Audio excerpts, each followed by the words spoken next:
Pendant tout un week-end à Brassampouille, la Maison de la Dame a organisé pour sa 3e édition le championnat européen et mondial de tir aux armes de jet préhistoriques. Donc, hier, nous avions le samedi la compétition de tir à l'arc préhistorique. Et puis l'après-midi, on a fait une manche de championnat du monde de tir de précision.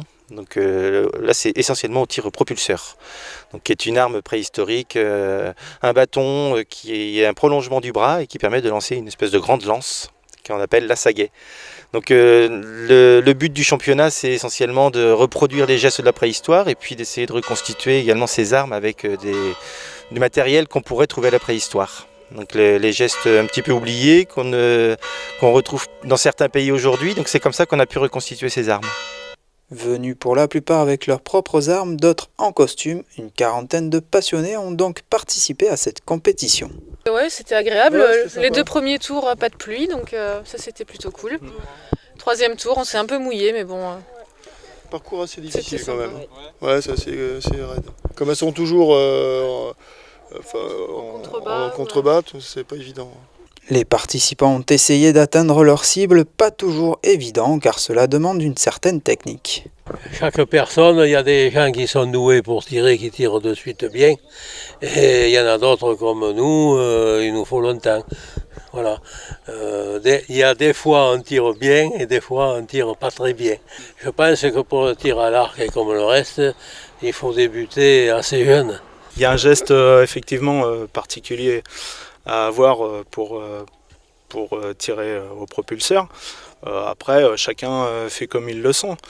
C'est vrai que c'est assez technique pour l'envoyer parce que c'est pas évident de lancer une flèche au bout d'un simple bout de bois, on va dire. Oui, il y a un geste quand même un petit peu à acquérir, mais une fois qu'on l'a, ça marche.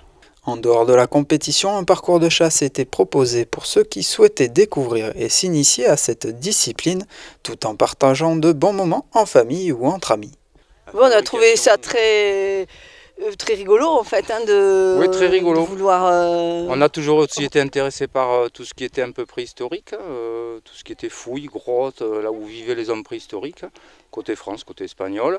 Et là, c'est vraiment sympathique, on est tombé sur une équipe sympa, en plus l'accueil était vraiment chaleureux quand on est venu la première fois. On est déjà venu à 5. On vient avec les enfants, et on revient, les petits-enfants. Il y a encore 5 enfants qui viennent avec leurs enfants, et puis voilà. Donc après, je vais continuer maintenant et essayer de rentrer dans le circuit, quoi. C'est perfectionné. Les visiteurs ont également pu rencontrer l'association Artemis avec son exposition sur la pratique de la chasse à l'arc. Eh bien, nous essayons de leur présenter notre type de chasse avec une petite exposition sur les traces de pas, puisqu'il faut savoir reconnaître et pister les animaux.